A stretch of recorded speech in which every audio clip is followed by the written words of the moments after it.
कहानी की शुरुआत होती है साल 2079 में, जहां हम अपने हीरो स्नो को देखते हैं, जो पहले CIA का एक एजेंट हुआ करता था। इस वक्त अमेरिका की एक हाई सिक्योरिटी जेल में सीक्रेट सर्विस का डायरेक्टर स्कॉट लैंगरल उससे पूछताछ कर रहा था। लैंगरल बार बार पूछ रहा था कि न्यूयॉर्क के उस कमरे में कर्नल के साथ क्या हुआ था, लेकिन हर सवाल के जवाब में स्नो कोई मजाक कर देता और हर एक मजाक की कीमत उसे जोरदार मुक्के खाकर चुकानी पड़ रही थी। अब कहानी समय में थोड़ा पीछे गई। यहाँ स्नो एक सस्ते से मोटेल के कमरे में था, जहाँ एक अनजान आदमी उसका गला दबा रहा था। मगर स्नो हार मानने वालों में से नहीं है, इसीलिए वो भी डटकर मुकाबला कर रहा था। तभी वो आदमी उसे जोर से टेबल पर पटकने लगा और तभी स्नो के फोन पर एक कॉल आई, जो उसके दोस्त मेस की थी। अब स्नो ने अपने सर से हमला करके उस आदमी को अपने ऊपर से हटा दिया और फिर तुरंत पलटकर वापस लड़ने लगा। दोनों ने लड़ते हुए कमरे में पूरी तरह तोड़ फोड़ मचा रखी थी। आखिरकार स्नो ने किसी तरह बंदूक छीनकर दुश्मन को गोली मार दी,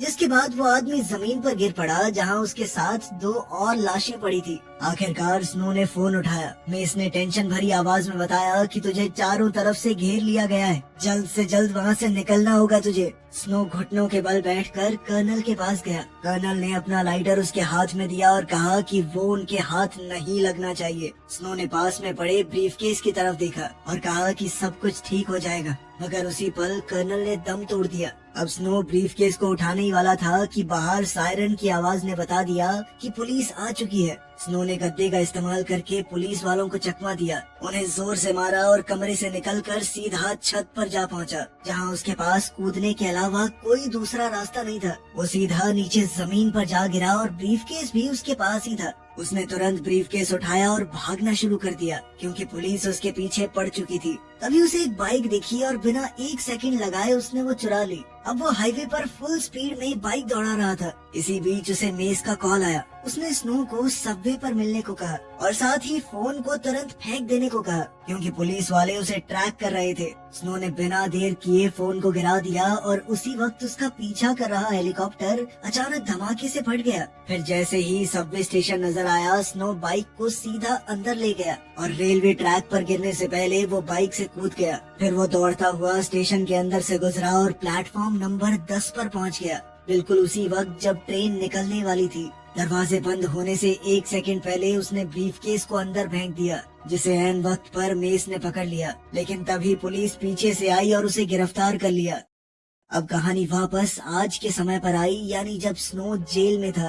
लैंगरल ने उसे बताया कि कर्नल को निगरानी में रखा गया था, क्योंकि वो स्पेस प्रोग्राम के सीक्रेट बेच रहा था। लेकिन यहीं स्नो का मानना था कि कर्नल तो उन सीक्रेट्स को बचा रहा था, मगर लैंगरल तो मन में सोच चुका था कि कर्नल को स्नो ने ही मारा है। जब स्नो ने इससे मना किया, तब लैंगरल ने मोटेल रूम का एक छोटा सा क्लिप दिखाया, जिसमें स्नो कर्नल के पीछे खड़ा बंदूक चला रहा था और कर्नल जमीन पर गिर गया। स्नो ने कहा कि सच ये नहीं है, पर लैंगरल अपनी आंखों से देखी चीज को कैसे झुकलाता। सवाल बढ़ते रहे, पर स्नो ने एक का भी जवाब नहीं दिया। अभी कमरे का दरवाजा खुला और एक नया ऑफिसर अंदर आया, जिसका नाम था हैरी शॉ। शॉ ने अब लैंगरल की जगह लेते हुए कहा कि आगे मैं संभालता हूँ। तब स्नो शॉ से कहने लगा कि मुझे एक चीज चाहिए, जो मैंने आखिरी बार ट्रेन में देखी थी। दोबारा एक फ्लैशबैक शुरू हुआ और हम देखते हैं कि मेस ट्रेन से उतरा और सीधा स्टेशन के लॉकर्स की तरफ गया, जहाँ उसने ब्रीफकेस को छुपा दिया। लेकिन किस्मत उसके साथ नहीं थी। एक पुलिस वाले ने लॉकर पर लगी हुई की चेन देख ली, जो मेस गलती से वहीं पर छोड़ गया था। मेस घबराकर वहाँ से निकलने लगा, लेकिन जल्दी में वो एक आदमी से टकरा गया। इस टक्कर से उसकी बंदूक हाथ से छूटकर जमीन पर गिर गई और अचानक से गोली चल गई, जो सीधा जाकर एक पुलिस वाले को लगी। जिसके बाद दूसरे ऑफिसर ने बिना देरी किए मेस को गोली मार दी और उसे पकड़ लिया। अब इंटेरोगेशन रूम में शॉ ने स्नो से पूछा कि उसका बैकअप साथी कौन था। स्नो ने जोर से कहा कि मैं नहीं बताऊंगा, क्योंकि तुम सीधा जाके अपने बॉस को बता दोगे। लेकिन इसके साथ साथ उसने टेबल पर पड़ी सिगरेट की राख से चुपके से मेस का नाम लिख दिया। अब शॉ पूरी बात समझ चुका था। उसने बिना ज्यादा दिखाए राख को साफ कर दिया और पूछताछ वहीं पर खत्म कर दी। इसके बाद हम प्रेसिडेंट की बेटी एमिली को देखते हैं। वो इस वक्त एक स्पेसशिप में कहीं जा रही थी। उसके साथ उसका बॉडीगार्ड हॉक और उसकी दोस्त कैथरीन भी थे। कुछ पुलिस वाले भी उनके साथ सफर कर रहे थे, जिनमें जेल का वार्डन बांस भी शामिल था। ये लोग MS-1 नाम की एक हाई सिक्योरिटी स्पेस जेल में जा रहे थे, जहाँ पर लगभग 500 कैदियों को रखा गया था और आज तक कोई बाहर नहीं निकला वहाँ से। बांस ने बताया कि जब ये जेल पूरी तरह खुल जाएगी तो यहाँ पर 5 लाख अपराधियों को रखा जाएगा। बांस ने समझाया कि MS-1 दुनिया की इकलौती ऐसी जेल है जहां आज तक ना तो मारपीट हुई है और ना दंगे, क्योंकि यहाँ पर कैदियों को खास टेक्नोलॉजी की मदद से सुला दिया जाता है। यही बात एमिली को परेशान कर रही थी। असल में रिपोर्ट आई थी कि स्टेटस नाम की इस टेक्नोलॉजी का लोगों के दिमाग पर असर पड़ता है, वो अपनी यादें तक भूलने लगते हैं। लेकिन बांस ने कहा कि प्रेस वाले कुछ भी छापते रहते हैं मैम। उसने ये भी बताया कि जेल का डिफेंस सिस्टम बहुत आधुनिक हथियारों से लैस है। अब ये लोग आखिरकार अंदर पहुंच ही गए। मामूली सिक्योरिटी प्रोसीजर से गुजरने के बाद वो एलिवेटर से तीसरे फ्लोर पर गए। एमिली ने बांस से पूछा कि क्या इस जेल का असली मकसद ये देखना है कि इंसान जब ज्यादा समय तक स्पेस में रहते हैं तो क्या होता है उनके साथ। जिस पर बांस ने कहा कि मैम ये जेल मैंने नहीं बनाई, मैं बस यहाँ काम करता हूँ, मुझे इससे ज्यादा नहीं पता कुछ। फिर बांस उन्हें वो कैदी दिखाने ले गया जो अपने स्टैसिस कैप्सूल में गहरी नींद में सो रहे थे। उसने बताया कि उनके लिए एक इंटरव्यू रूम तैयार किया गया है, लेकिन वहाँ पर हथियारों की इजाजत नहीं है। खैर हॉक ने फिर भी अपनी बंदूक पैंट के नीचे छुपा कर रखी। अब हम वापस से अर्थ पर स्नो को देखते हैं, जो अभी भी उस जेल के अंदर बंद है। लैंग्रल उससे मिलने आया और बताया कि तुम्हें MS-1 जेल भेजने की सजा सुनाई जा चुकी है। थोड़ी देर बाद उसे एक दूसरे कमरे में घसीट कर ले जाया गया, जहाँ पर उसे कोई इंजेक्शन लगाया जाने वाला था। इसी बीच MS-1 में एमिली की मुलाकात एक पागल और खूंखार कैदी हाइडल से करवाई गई। एमिली ने उससे कुछ सवाल करने की कोशिश की, लेकिन हाइडल उस पर ध्यान ही नहीं दे रहा था। हॉक को ये बिल्कुल पसंद नहीं आया और कैदी को कंट्रोल करने के लिए उसने उसका सर टेबल पर जोर से दबा दिया। लेकिन हाइडल ने इस मौके का फायदा उठाया और हॉक की छुपी हुई बंदूक चुरा ली। हॉक को धक्का देकर उसने दीवार के एक हिस्से पर गोली चला दी, जिससे वहाँ पर एक जबरदस्त धमाका हुआ। इस धमाके से कमरे में मौजूद सब लोग हिल गए और हॉक बेहोश हो गया, मगर हाइडल जरा सा भी नहीं घबराया। उसने अपने पैरों की जंजीरों पर गोली चलाकर खुद को आजाद किया और सीधा एमिली के पीछे भागा, जो पहले ही कमरे से भागने की कोशिश कर रही थी। हाइडल ने उसके पैर में गोली मार दी, लेकिन एमिली ने बीच में दरवाजा बंद कर दिया और किसी तरह वहाँ से बच निकली।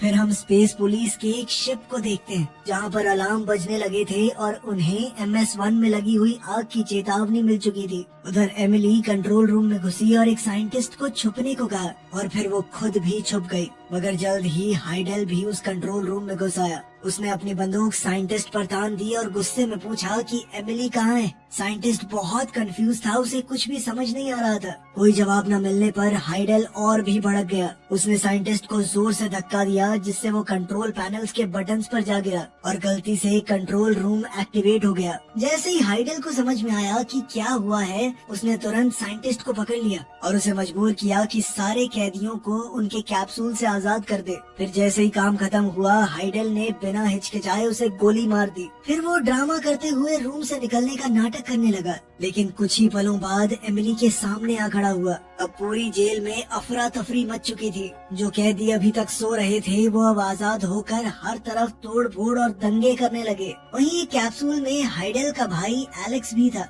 जब गार्ड्स उसके पास से गुजरे तो उसने सोने का नाटक किया। जैसे ही गार्ड्स आगे बढ़े, वो अचानक पीछे से उन पर टूट पड़ा, उन्हें बेहोश किया और उनके हथियार चुरा लिए। इसी बीच इंटेरोगेशन रूम में हॉक होश में आ गया। उसे तुरंत समझ आ गया कि कुछ बहुत बुरा हो चुका है, इसीलिए उसने तुरंत लैंग्रल को मैसेज भेजा।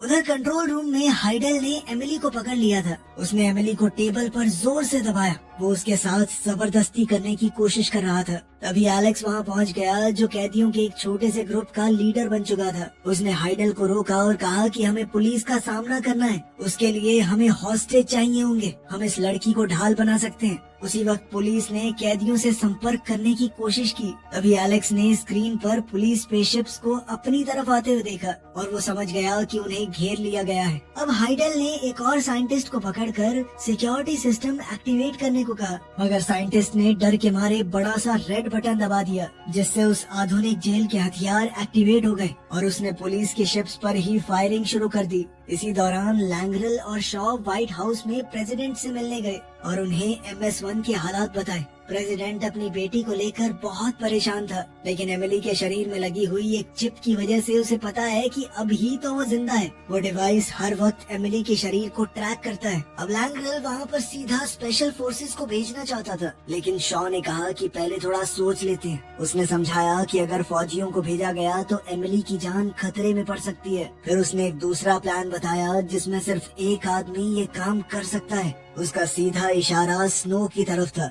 लेकिन जब उससे पूछा गया कि प्रेसिडेंट की बेटी को बचाने में मदद करोगे, तो उसने साफ तौर पर मना कर दिया। लेकिन जैसे ही शॉ ने बातों बातों में बताया कि मेस भी उसी जेल में है, तो स्नो का फैसला बदल गया। अब उसने लड़की को बचाने के लिए हाँ कर दी। फिर शॉ ने उसका शुक्रिया अदा करते हुए कर्नल का लाइटर वापस उसे दे दिया। उधर MS-1 जेल में सभी बंदियों को एक ही कमरे में बंद कर दिया गया था और अपराधियों ने उनकी ID भी ले ली। एमिली को ठंड लग रही थी तो कैथरीन ने पास में लटका हुआ लैब कोट उसे पहनने के लिए दे दिया। वहीं धरती पर स्नो, लैंग्रेल और शॉ एक स्पेसशिप में बैठकर प्लान डिस्कस कर रहे थे। स्नो को टेलीमेंट्री नाम के उस डिवाइस के बारे में बताया गया जो लड़की के शरीर में फिट है, और उस जेल के 5वें माले पर मौजूद एक एस्केप पॉड के बारे में भी, जिसकी मदद से उसे लड़की को वापस लाना है। फिर उसे जेल का नक्शा भी दिया गया ताकि वो पॉड तक पहुंच सके। इसके साथ ही मिशन में इस्तेमाल करने के लिए कुछ बम भी दिए गए। वहीं MS-1 जेल में एलेक्स का हाथ एक लड़ाई के दौरान जख्मी हो गया था, इसीलिए उसने डॉक्टर बुलाने को कहा। उसका एक आदमी बंदियों के कमरे में गया जहां एमिली के पैर पर कैथरीन बैंडेज बांध रही थी। एमिली ने लैब कोट पहना हुआ था तो उस आदमी को लगा कि वो डॉक्टर है। अब वो उसे पकड़कर सीधा एलेक्स के पास ले गया। एमिली ने भी हालात को समझते हुए साथ देने का नाटक किया और वो यूं ही एलेक्स का इलाज करने लगी। उधर स्नो, लैंग्रेल और शॉ LOPD स्पेसशिप तक पहुंच गए थे और अब लैंग्रेल ने कमांड संभाली। फिर एक ऑफिसर ने उसे बताया कि एलेक्स ने नेगोशिएटर की डिमांड की है। लैंग्रेल ने उससे बात करने की कोशिश की, लेकिन एलेक्स ने कॉल काट दिया। मगर उन लोगों ने स्क्रीन पर एमिली को एलेक्स के पास खड़े हुए देख लिया था, और क्योंकि एलेक्स ने उसके नाम या पहचान के बारे में बात भी नहीं की, तो स्नो ने तुरंत अंदाजा लगा लिया कि उन्हें कोई आइडिया नहीं है कि प्रेसिडेंट की बेटी है ये, वो इसे आम लड़की समझ रहे हैं। तभी अचानक एलेक्स उनकी स्क्रीन पर दोबारा दिखाई दिया। उसने ठंडे अंदाज में कहा कि मैं एक छोटा सा नमूना दिखाने वाला हूँ। फिर उसने बांस को पकड़ा और सीधा स्पेस में बाहर मरने के लिए छोड़ दिया। साथ ही एलेक्स ने उन्हें चेतावनी दी कि 1 घंटे बाद एक और शो होगा। ये फैसला लिया गया कि लैंग्रेल कैदियों से बातचीत करने की कोशिश करेगा, जबकि शॉ और स्नो मिशन को जारी रखेंगे। इसी दौरान एक पुलिस वाले को MS-1 पर नेगोशिएटर बनाकर भेजा गया। उसने एलेक्स से अकेले में बात की और समझाया कि अगर वो कम से कम एक बंदी को आजाद कर दे तो आपस में थोड़ा भरोसा बढ़ेगा, बातचीत कहीं जा सकती है। तब एलेक्स इसके लिए मान गया और ऑफिसर ने कहा कि एक जख्मी औरत को रिहा करना सबसे सही रहेगा। इस पर एलेक्स ने तुरंत एमिली का नाम लिया, लेकिन हाइडेल को वो पसंद थी। वो नहीं चाहता था उसे आजाद करना। अब क्योंकि जख्मी औरत को आजाद करना है तो उसने कैथरीन को तुरंत गोली मार दी ताकि उसे भेजा जा सके, लेकिन वो वहीं पर मर गई। उसी वक्त स्नो को जहाज पर चढ़ने का मौका मिल गया, लेकिन एक कैदी ने उसे देख लिया और तुरंत एलेक्स को चेतावनी दे दी कि ये सब एक चाल हो सकती है। तब एलेक्स ने बिना सोचे समझे नेगोशिएटर को गोली मार दी और अपने भाई को ऑर्डर दिया कि जो आदमी जहाज में घुसा है उसे ढूंढ कर खत्म कर दो। इधर शॉ रास्ता बता रहा था और स्नो उसकी बात मानते हुए शिप के अंदर घुस गया। अब एलेक्स को एक डिजिटल न्यूज़पेपर मिला जिसमें एमिली की असली पहचान देखकर उसके होश उड़ गए। अब उसे पता चला कि वो प्रेसिडेंट की बेटी है। उस वक्त एमिली हॉक के साथ एलिवेटर में थी और एक कैदी उन्हें वापस हॉस्टेज रूम में ले जा रहा था। अचानक एमिली ने दीवार पर लगा फायर एक्सटिंग्विशर उठाया और सीधा उस कैदी के चेहरे पर चला दिया। हॉक ने इसी मौके का फायदा उठाकर कैदी पर हमला किया, लेकिन जैसे ही एलिवेटर का दरवाजा खुला सामने स्नो खड़ा था। कैदी ने स्नो को जोर से मुक्का मारा, उसे एलिवेटर से बाहर फेंका और थोड़ी जद्दोजहद के बाद उसका गला पकड़कर दीवार पर पटक दिया। फिर स्नो ने तुरंत कुछ बॉम्ब्स उस आदमी के गले के आसपास लगा दिए और एक जबरदस्त धमाका कर दिया। तभी एमिली वापस आई और उसने फायर एक्सटिंग्विशर से स्नो पर भी हमला कर दिया, ये सोचकर कि वो भी दुश्मन है। फिर वो हॉक के साथ भागकर एक सुरक्षित बंद कमरे में घुस गई। जैसे ही वो कमरा बंद हुआ एमिली के टेलीमेंट्री डिवाइस पर नाइट्रोजन अलर्ट आ गया। कमरे के बाहर स्नो, लैंग्रेल और शॉ को बता रहा था कि क्या हुआ है, लेकिन तभी एलिवेटर से एलेक्स और उसके आदमी बाहर निकल आए, जिस वजह से स्नो को छुपना पड़ा। आखिरकार उन्होंने वो कमरा ढूंढ लिया जहाँ एमिली छुपी हुई थी। अब एलेक्स ने अपने आदमियों से कहा कि 2 इंजीनियरों को पकड़ के लाओ। अभी निकालते इस लौंडिया को। वहीं स्नो शिप में छुपते छुपाते घूम रहा था और एक कंप्यूटर तक पहुंच गया। वहां उसने मेस की लोकेशन को सर्च किया। उसे एमिली की ऑक्सीजन प्रॉब्लम के बारे में भी पता चला, लेकिन कमरा बंद होने की वजह से उसे समझ नहीं आ रहा था कि क्या करे। उधर बंद कमरे के बाहर 2 इंजीनियर आ गए। तब एलेक्स ने एक को गोली मार दी ताकि दूसरा प्यार से बात मान जाए, और हुआ भी बिल्कुल वैसा ही। इसी बीच स्नो शिप के एसी डक्ट के अंदर रेंग रहा था, मगर वो ये नहीं जानता था कि एक कैदी उसका पीछा कर रहा है। आखिरकार वो जहाज के टोर्सियन सिस्टम तक पहुंच गया, जो जहाज में पृथ्वी की तरह ग्रेविटी बनाता है। अब जैसे ही वो आगे फिसले तो कैदी उस पर टूट पड़ा। फिर दोनों हवा में तैरते हुए लड़ने लगे। स्नो ने उसे जोर से धक्का दिया और एग्जिट के एज को पकड़ लिया, लेकिन कैदी ने उसकी टांग पकड़ ली। वहीं कंट्रोल रूम में बैठा हाइडेल ये सब कैमरा पर देख रहा था। उसने तुरंत कंट्रोल्स पर गोली चलाकर टोर्सियन सिस्टम बंद कर दिया। अब ग्रेविटी खत्म होते ही स्नो के लिए लटकना मुश्किल हो गया। फिर उसने कैदी को गोली मारकर हटा दिया, लेकिन अचानक रस्सी टूट गई और वो सीधा नीचे गिरने लगा। पर तभी शॉ के लोगों ने टोर्सियन सिस्टम वापस से एक्टिवेट कर दिया और स्नो बिल्कुल प्लान के मुताबिक फिसलता हुआ बाहर निकल गया। उधर सिक्योर रूम के अंदर एमिली और हॉक बाहर की आवाजें सुन रहे थे, जहां लोग दरवाजा तोड़ने की पूरी कोशिश कर रहे थे। जो इंजीनियर दरवाजा खोलने की कोशिश कर रहा था वो नाकामयाब हो गया। अब जैसे ही नए इंजीनियर को उसकी जगह पर बुलाया गया, एलेक्स ने बिना हिचकिचाए पहले वाले को गोली मार दी। खैर अंदर ऑक्सीजन खत्म होने वाली थी। हालात इतने खराब हो चुके थे कि हॉक ने अपनी जान कुर्बान कर दी ताकि बची हुई ऑक्सीजन एमिली को ज्यादा देर तक मिल जाए। उधर स्नो अभी भी शाफ्ट्स के जरिए रेंग रहा था। आखिरकार उसे वो कमरा मिल गया और उसने शाफ्ट का ढक्कन ब्लास्ट करके एंट्री मारी। जब उसने एमिली को देखा तो वो बेहोश हो चुकी थी, लेकिन शॉ के पास एक मेडिकल किट थी। एक डॉक्टर की इंस्ट्रक्शंस मानते हुए वो जैसे तैसे एमिली को वापस होश में ले आया। होश में आते ही एमिली चौंक गई और उसने स्नो को जोर से धक्का दे दिया। तब स्नो ने शांत होकर कहा कि वो उसकी मदद के लिए आया है। फिर वो उसे शाफ्ट के जरिए बाहर ले गया, लेकिन जाने से पहले वो एलेक्स और उसके आदमियों के लिए एक बम छोड़ गया। जैसे ही वो लोग कमरे में घुसे तो वहाँ जोरदार धमाका हुआ। पता नहीं कैसे एमिली और स्नो को गाइड कर रहे शॉ की आवाज अब सभी कैदियों को भी सुनाई दे रही थी। फिर एलेक्स ने एक कम्युनिकेटर ऑफिसर को अपने पास बुलाया। एलेक्स ने उससे कहा कि सिग्नल काट दे वरना तेरी गर्दन काटूंगा मैं। अब शॉ की गाइडेंस के बिना स्नो और एमिली गलत तरफ मुड़ गए और अब वो छत को तोड़ते हुए एक अनजान कमरे में जा गिरे। फिर भी वो रुके नहीं, जल्द ही एक मेडिकल कमरे में पहुँचे। वहाँ स्नो ने एमिली के जख्मों का इलाज किया और साथ ही उसे बताया कि तुम्हारे पापा प्रेसिडेंट ने मुझे भेजा है। तब एमिली ने पूछा कि बाकी लोगों का क्या, उन्हें भी तो पकड़ा हुआ है। तब स्नो ने सीधा जवाब दिया कि मैं सिर्फ तुम्हें बचाने आया हूँ, बाकियों से मुझे मतलब नहीं है।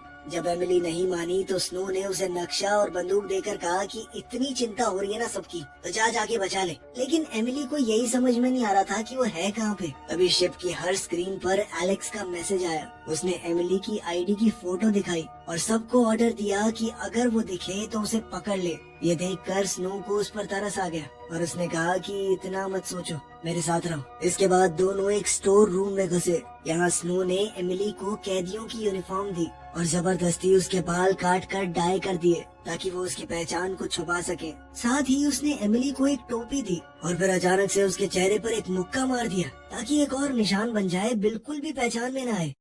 उधर पुलिस वालों के जहाज में लैंगरल एलेक्स से बात कर रहा था। तब एलेक्स ने खुलकर कह दिया कि मैं जानता हूँ एमिली कौन है। अगर तुमने हमारी मांगे पूरी नहीं की तो बहुत नुकसान होगा तुम्हारा। कुछ घंटों बाद प्रेसिडेंट भी वहाँ पर पहुँच गया। अब स्नो ने भी कैदियों की यूनिफॉर्म पहन ली थी। इसके बाद वो एमिली को लेकर मेन कंटेनमेंट एरिया में गया। शुरुआत में तो वो भीड़ में ऐसा घुले कि किसी को शक ही नहीं हुआ, लेकिन आगे एक जगह जाकर पासवर्ड चाहिए था, जो सीधी सी बात है उन्हें नहीं पता था। तब स्नो ने हालात संभालने के लिए कैदी को जोर से मारा और भागने लगा। ये देखकर बाकी कैदी उसके पीछे दौड़ पड़े। इधर स्नो फायरिंग करता हुआ भाग रहा था, लेकिन एमिली एक फंसे हुए दरवाजे में अटक गई। तब स्नो ने उसे कहा कि बंदूक को तुम संभालो, जब तक वो खुद दरवाजे को जोर लगाकर खोलने की कोशिश करने लगा। वहीं दरवाजे की दूसरी तरफ मेस मौजूद था। अब वो तीनों एक और कमरे में घुस गए और उसे बंद कर दिया। स्नो ने मेस को गले लगाया, लेकिन मेस बस बेकार बातें दोहरा रहा था। तब एमिली ने बताया कि ये इतने दिन से सोया हुआ था तो इसकी याददाश्त वक्त पर असर हुआ है। जब मेस से ब्रीफकेस के बारे में पूछा गया तो वो फिर से अजीबोगरीब बातें बोलने लगा। तभी उन्होंने सुना कि एलेक्स और उसके लोग एक खास औजार से दरवाजा खोलने की कोशिश कर रहे हैं, जिसके बाद वो तीनों तुरंत वहाँ से भाग निकले। अब एलेक्स को लगा कि वो उन तक पहुँच ही गया है, लेकिन जहाँ से आवाज आ रही थी वहाँ सिर्फ एक अलार्म मिला जो स्नो ने उन्हें भटकाने के लिए छोड़ा था। मगर इस सब के बीच MS-1 जहाज कंट्रोल खोने लगा और सीधा जाकर इंटरनेशनल स्पेस स्टेशन से टकरा गया। अब हालात और भी ज्यादा खतरनाक हो चुके थे। टकराव की वजह से स्पेसशिप के हल में गड़बड़ी हो गई और मेस बाकी सबसे अलग हो गया। स्नो ने उसे पैनिक बटन दबाने के लिए कहा, लेकिन मेस उसकी बात को समझ ही नहीं पा रहा था। इसलिए स्नो दरवाजा खोलने के लिए कुछ ढूंढने निकल गया। एमिली ने तब तक मेस के मुंह से और भी बिना सिर पैर की बातें सुनी, लेकिन जब स्नो वापस आया तो पता चला कि दरवाजा खोलना तो नामुमकिन है और मेस ठंड में जमकर मर चुका था। वहीं दूसरी ओर पुलिस के जहाज में लैंग्रल को बताया गया कि MS-1 लगभग 6 घंटे के अंदर धरती से टकरा जाएगा।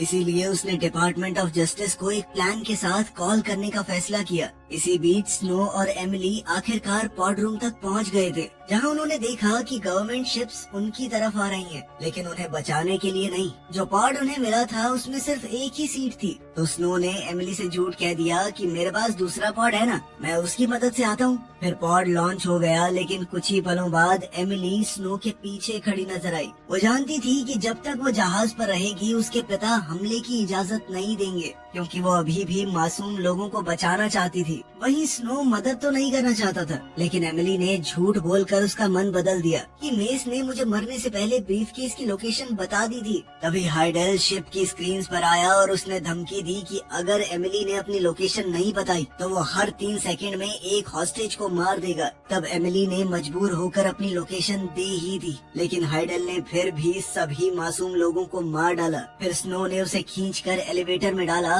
ताकि यहाँ से निकल सके, और तब एमिली ने सच बताया कि उसे ब्रीफकेस की लोकेशन नहीं पता। अब एलिवेटर फ्लोर्स के बीच में अटक गई थी, तो स्नो ने जोर लगाकर दरवाजे खोले। फिर दोनों एक कमरे में कूद गए जहां उन्हें सबूत मिले कि कैदियों पर एक्सपेरिमेंट किए जा रहे थे। लेकिन तभी एलेक्स और उसके आदमी वहां पहुंच गए। स्नो ने बचने की कोशिश की, लेकिन एक गोली ने उसे शाफ्ट्स में गिरा दिया। इसके बाद एलेक्स एमिली को वापस कंट्रोल रूम में ले गया। उधर शाफ्ट में जब स्नो को होश आया तब शॉ ने एक प्राइवेट लाइन की मदद से उससे बात की। शॉ ने सबसे पहले मेस के बारे में पूछा और फिर बताया कि यहाँ से निकलना कैसे है। उधर कंट्रोल रूम में एलेक्स लैंग्रल से बात कर रहा था, जो उसे हमले की धमकी दे रहा था।